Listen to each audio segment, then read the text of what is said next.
número 30. Salmos en su número 30, leeremos los primeros 3 versículos.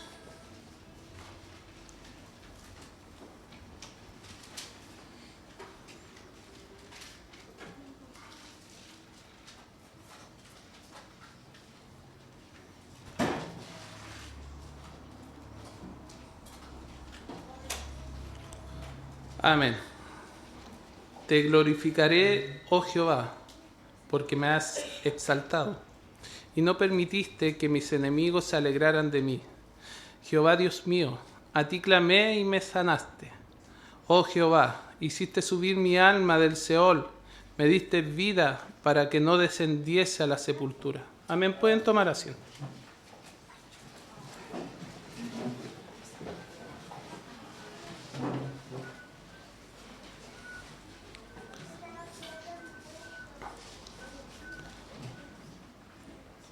En estos pocos versículos que acabamos de leer, podemos ver o sacar mucha información. Específicamente podemos ver la confianza que tiene el rey David con Dios, ¿cierto? Exaltando su nombre. ¿Por qué? Porque él lo ha cuidado de distintas situaciones en las que él ha vivido, y esta situación es constante en los salmos, ¿cierto?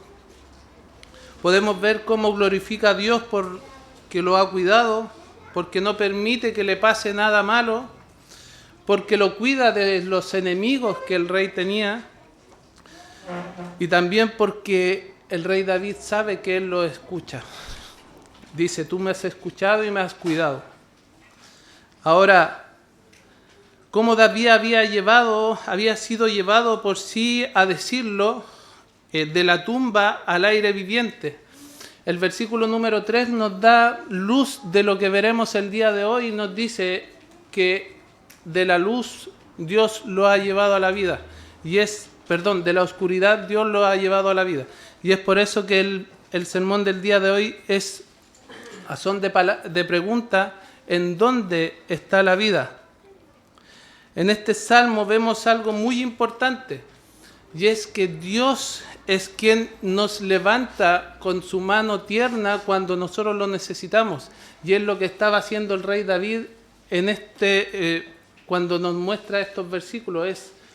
Tú me has librado de mis enemigos, tú me has cuidado, tú me has escuchado, tú lo has hecho. De alguna manera vemos cómo el rey David, a pesar de ser un rey más importante de Israel, podemos ver la necesidad que tenía él de Dios. El rey David estaba rodeado de personas malvadas y engañadoras, ¿cierto?, que lo halagaban en algunos momentos, pero al mismo tiempo, a la primera oportunidad que tuvieran, le podían hacer desconocerlo y estaban dispuestos a insultarlo tan pronto como se presentara la oportunidad. ¿Por qué? Porque al rey David tenían que verlo caer, querían verlo caer. Cuando finalizan los salmos, el rey David nos comparte cómo es preservado por el favor de Dios, alegando en prueba de esto que cuando estaba en el mismo punto de la muerte dirigió sus súplicas a Dios e inmediatamente sintió que no lo había hecho en vano. Más bien él entendía en la respuesta de sus aflicciones de Dios, y cómo Dios le concedía amor y paz, seguridad.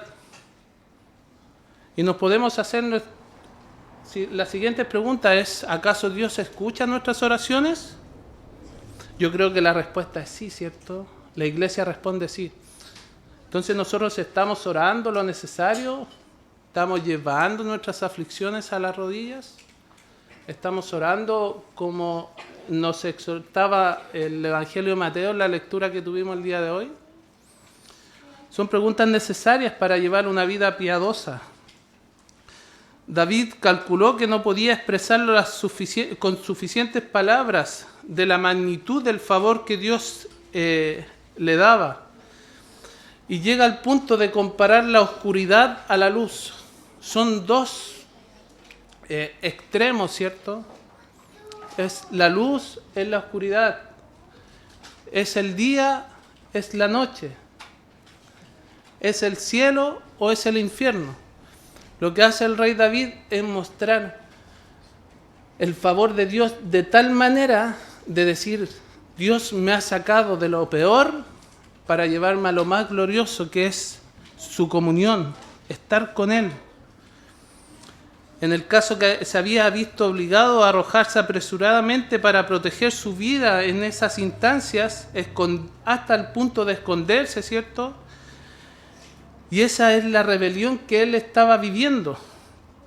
Y es el versículo 3 donde dice, hiciste subir mi alma del Seol y me diste vida. Cuando alguien expresa esas palabras, cuando alguien dice que ha resucitado a la vida, o sea que en algún momento estuvo muerto, estuvo en la oscuridad, estuvo en lo más bajo que podía estar, lo proclama públicamente que ha sido liberado de la muerte, como si hubiera restaurado su vida después de haber muerto. Es lo que hace el rey David. Ahora, la pregunta lógica que nos podemos hacer es ¿cómo alguien de la muerte pasa a la vida? ¿Es acaso posible hacer eso? ¿Es acaso posible morir, estar muerto y en algún momento poder decir, ahora estoy vivo, tengo vida? Otra pregunta lógica es, ¿cuál es el estado en el que estoy ahora? ¿Acaso estamos como el rey David cuando, en la comparación que él hacía cuando estaba muerto, cuando estaba en la oscuridad? ¿Nosotros estamos muertos o estamos vivos? Las Escrituras son muy claras y muestran a todas las personas que nacen de manera natural entre un hombre y una mujer con la condición de estar muertos. La Escritura lo ejemplifica o lo dice de la manera en que nosotros, estando en nuestros pecados, estamos muertos en nuestros delitos y pecados, ¿cierto?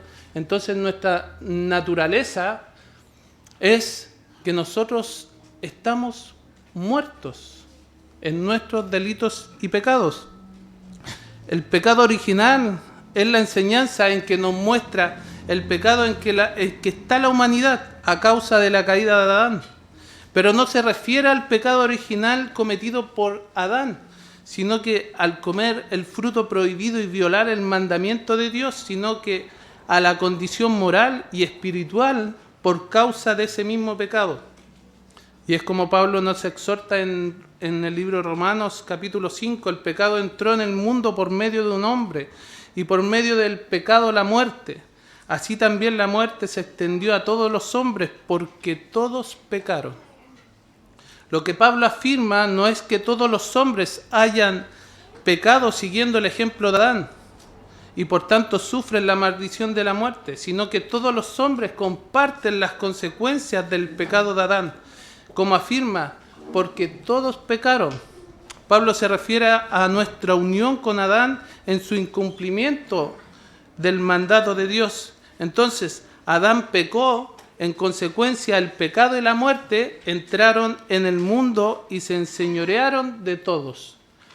Entonces, con la base de las Escrituras podemos decir que todos nacen y viven y están en este mundo muertos en sus delitos y pecados. ¿Por qué podrán decir si yo estoy vivo, puedo respirar? Lo veremos más adelante, cómo las Escrituras nos muestran más que el oxígeno de este mundo, sino que te muestran la comunión con Dios. ¿Por qué nosotros estamos vivos? ¿Por qué nosotros estamos muertos y en Cristo tenemos vida? La naturaleza humana está totalmente separada de Dios. ¿Por qué? Porque cuando nosotros vemos nuestra naturaleza y vemos el pecado que viene con nosotros, podemos decir, nuestra naturaleza está caída. Nuestra naturaleza peca. Nosotros mentimos constantemente. Nosotros ofendemos a nuestros hermanos, a nuestro prójimo. Nosotros despreciamos el amor de Dios. Nosotros somos infieles. Entonces, cuando nosotros ponemos estos estándares de ley y la ponemos en comparación a la ley divina de Dios, gloriosa y santa, nosotros decimos, estamos todos caídos, estamos todos muertos espiritualmente. Entonces la condición de todos nosotros en algún momento fue estar muertos. Esta separación trae consecuencias eternas, trae condenación, trae separación, trae sufrimiento, trae lágrimas, trae castigo, trae muerte. Y todos están en esta situación en la que se encuentran todos, es que están apartados, están separados de la gloria de Dios. Y esto tiene un resultado muy terrible. Muy terrible, no lo podemos mirar de una manera cotidiana o sin darle la importancia que requiere.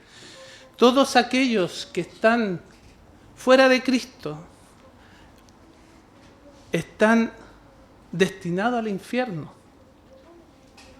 Entonces, las personas que están muertas tienen un destino, y ese destino es el infierno.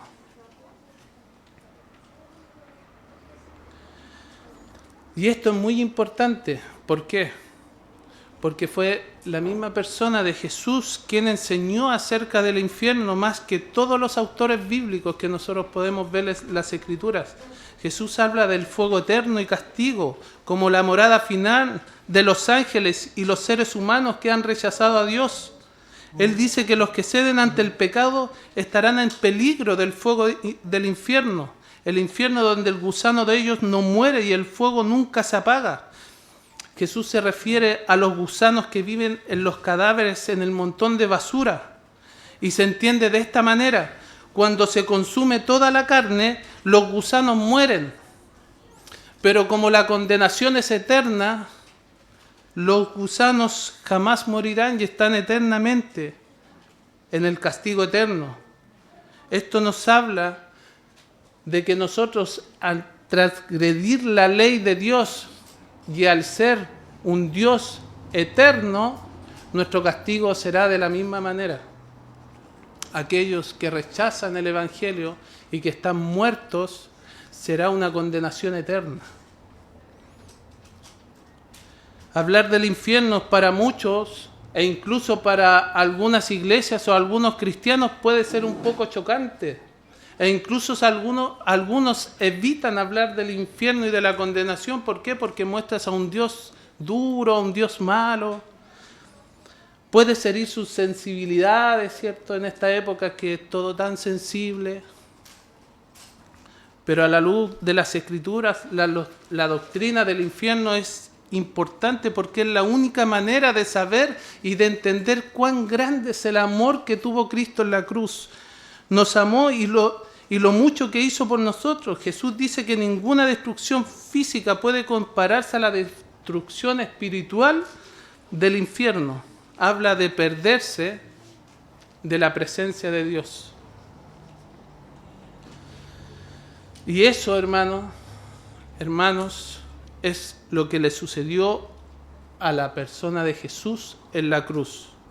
Él fue abandonado por el Padre. Se separó de la presencia de Dios y mostró su incomparable amor con aquellos que creen en Él. El punto es que si no aceptamos esta doctrina terrible, ni siquiera vamos a comenzar a comprender la profundidad de lo que hizo Jesús por nosotros en la cruz. Su cuerpo estaba siendo destruido, fue azotado, fue golpeado, fue humillado, vivió los tormentos más terribles terrenales que pueda existir en esta tierra. Pero eso, hermanos, no fue nada. No fue absolutamente nada comparado a lo que sucedió cuando fue separado del Padre. Estaba sucediendo que en ese momento Él estaba cargando con nuestros pecados y por ser un Dios eternamente santo, tendría que haber una separación. Ahora, algo muy importante, Dios no pecó. Dios sí cargó nuestros pecados, pero en Él no hubo pecado. Cuando gritó que su Dios le había abandonado, estaba experimentando el mismo infierno. Pero tengan en cuenta que si nuestra deuda por el pecado es tan grande que jamás se podrá pagar en el infierno, que jamás nosotros vamos a poder decir, jamás aquellos que están muertos y que rechacen a Cristo van a poder decir en algún momento, ya mi deuda está saldada, sino que será algo eterno. Sino que el infierno se extiende por una eternidad. Ojalá puedan entender eso. Ojalá no puedan mirarlo, no puedan observarlo con una mirada trivial. Ojalá puedan darle la importancia que requiere, porque no es un castigo como aquel que te da el Padre cuando quiere que tú te comportes y al otro día se levanta el castigo. ¿Qué podemos concluir del hecho de que Jesús dijo que el pago fue consumado después de solo 3 horas?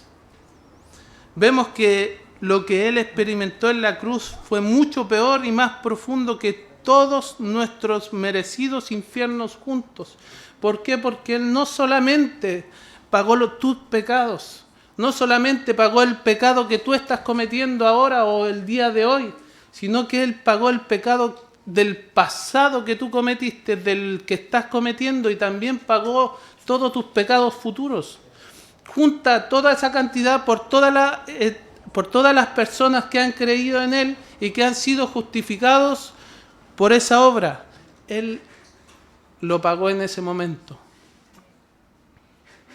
Se puede entender ahora que todos estamos condenados al infierno, pero podemos ver en la cruz algo más glorioso que eso, que es el incomparable amor que tuvo Dios para con nosotros, que ha mandado a su Hijo para que todo aquel que en Él crea no termine eternamente pagando en el infierno, sino que pueda ser justificado por medio de la obra y de la vida de Jesucristo. Ahora, ¿cuál es tu deseo? ¿Qué es lo que quieres tú? ¿Qué es lo que piensas? ¿Quieres vivir o quieres morir? ¿Qué quieres? ¿Eterna comunión con Dios o eterna separación con Dios? De la muerte Dios te puede llevar a la vida y lo muestra en el versículo número 3 el rey David, ¿cierto? Me has levantado de la sepultura y me has dado vida. Dios te está haciendo esa promesa, te está diciendo, tú estás muerto porque tu naturaleza está caída, estás separado de mí, pero yo soy tan misericordioso que yo puedo darte vida por medio de la persona de Cristo. ¿Qué es lo que tú quieres? Si no has creído en el Evangelio, ¿cuál es tu respuesta a esto? Si tú eres cristiano, nuestra iglesia local, ¿cuál es nuestra respuesta a lo que ha hecho Cristo en la cruz? Nosotros damos en respuesta amor cuando Él nos ha resumido los mandamientos, somos obedientes, amamos a Dios por sobre todas las cosas y amamos a nuestro prójimo como a nosotros mismos. Los amamos de tal manera que dejamos pasar nuestras necesidades por alto, por el bien de nuestros hermanos. ¿Lo hacemos? ¿Estamos preocupados de nuestros hermanos? Debemos meditar en eso. El apóstol Pablo describe que Adán, como el que es figura de aquel que había de venir llamado Cristo, tanto Adán como Cristo se presentaron ante el pacto de Dios como representantes del pueblo. Y Adán lo hizo como tipo de Cristo, se sometió a la prueba del pacto de obras, y en nombre de toda su descendencia natural, su fracaso nos afectó a todos. Pero del mismo modo que Cristo cumplió el pacto de obras en nombre de toda la descendencia espiritual, su obediencia victoriosa ha ganado la salvación para todos ellos. Este principio de la cabeza del pacto es vital no solo para el pecado original, sino también para la imputación de la justicia de Cristo en el Evangelio. Nosotros les imputamos nuestros pecados a Cristo y Cristo nos imputa su justicia para que nosotros seamos justos delante de un Dios eternamente santo y justo. Pablo deja clara esta conexión, porque si por la transgresión de uno murieron los muchos, muchos más la gracia de Dios y el don por la gracia de un hombre, Jesucristo, abundaron para los muchos. Romanos 5. Ahora estamos, creo que en condición de responder a la pregunta del título de hoy. ¿En dónde está la vida? Y la muerte en la Biblia tiene más que ver con nuestra relación con Dios que con nuestra relación con el oxígeno y el palpitar de nuestros corazones. La vida está en todos aquellos que ponen su fe en la obra completa de Cristo y en la cruz y lo ven a Él como el único mediador entre dos caminos que estaban totalmente separados. Entonces podemos responder a esa pregunta. ¿En dónde está la vida? ¿En dónde encuentro yo la vida? Lo responderemos con las Escrituras, a pesar de que ya hemos dado luz de ellas. Juan 14:6. Yo soy el camino y la verdad y la vida. Nadie viene al Padre sino por mí. Es Jesús quien nos responde y nos dice, yo soy la vida. Y nadie la puede obtener por sí solo, sino que es por medio de Él quien puedes tener vida. Aquellos que están muertos en sus delitos y pecados no pueden decir y levantarse un día y decir, ya, hoy voy a tener vida. Lo voy a hacer solo, voy a ser autosuficiente, voy a ocupar todas mis fuerzas, voy a ocupar todos mis recursos para poder tener vida.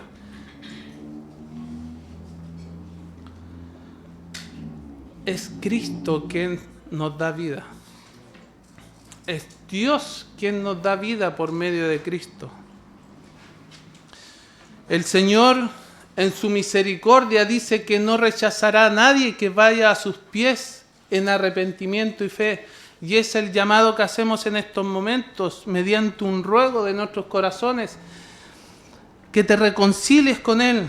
Quita la venda de tus ojos, quita la autosuficiencia, quita el orgullo que hay en ti, quita todo ese deseo mundano que te separa de Dios. Y date cuenta que todo lo que te ofrece este mundo te apartará de la vida, te apartará de lo que Dios te ha ofrecido. La codicia, el orgullo, el dinero, las redes sociales, ideología de género, te apartarán de Dios. ¿Cuál es la respuesta a este evangelio? Este es el evangelio, este es el mensaje que Dios ha dado para que nosotros los que ya hemos sido llamados a arrepentimiento y fe podamos llevarlo a todo aquel que todavía no cree y podamos ser reconciliadores entre ellos. ¿Cuál es la respuesta a este mensaje? Usted no puede ir a su hogar como llegó. Usted no puede terminar o de escuchar este mensaje y decir, no me importa, no le tomo en cuenta o le respondo mañana. ¿Por qué? Porque la vida, como nosotros respiramos en este mundo, no sabemos hasta qué momento vaya a terminar. Usted no puede irse como llegó escuchando este mensaje. Tiene que haber una respuesta al Evangelio. O usted pone toda su fe en la persona de Cristo, se despoja del pecado que lo hace con alevosía, abraza esa cruz, la mira y dice, Él ha sido el perdonador de todas mis transgresiones que yo he tenido con Dios. O usted rechaza este mensaje y sigue en la condición actual en la que está en estos momentos, muertos en sus delitos y pecados. Y el camino es el infierno. Y el infierno es eterno. Es eterno porque usted ha transgredido la ley de un Dios eterno, por ende su castigo es eterno. Ese es el camino. Esos son los dos caminos, no hay un intermedio. No hay un stop, no hay un atajo, no hay nada. Esos son los dos caminos. Tiene que haber una respuesta a este evangelio. Rogamos que pueda considerar este mensaje. Dios nos ha mostrado su incomparable amor enviando a su Hijo para morir de manera cruel, para morir de manera muy humillante, para ser sentenciado por algo que Él no tuvo que pagar. Dios ha enviado a su Hijo a morir en lugar nuestro, para pagar el lugar nuestro, para saldar una deuda nuestra.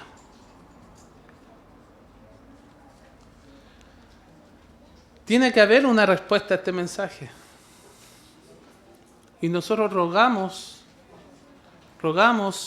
que pueda meditarlo, que pueda tener esa pausa y decir, soy pecador, miento, no amo a Dios, perdóname. Nosotros no los llamamos a repetir una oración, no los llamamos a hacer penitencias, no los llamamos a que se hagan daños en su cuerpo, porque eso es vano, eso es basura. Nosotros los llamamos a creer en la persona de Cristo como el único mediador entre Dios y nosotros. Ese es el llamado que nosotros hacemos.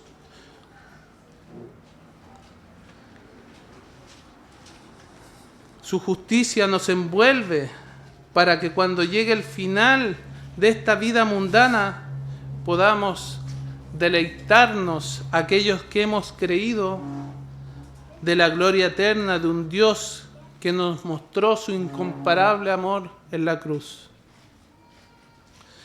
Pídale ayuda en oración. Pídale en oración que lo ayude en esta lucha contra el pecado y los ídolos que aparecen en sus corazones. Nosotros rogamos que puedan tener ese momento de arrepentimiento. Y lo más importante, que podamos recordar siempre y en cada minuto cuál fue o cómo Dios mostró su incomparable amor en la persona de Cristo. Y es por medio de ese acto, de ese sacrificio, en que todos aquellos que están muertos pueden volver a la vida. Y no una vida momentánea que durará un par de años, sino que es una vida eterna junto a la gloria de Dios. ¿Por qué? Porque Dios es eterno. Amén. Vamos a orar.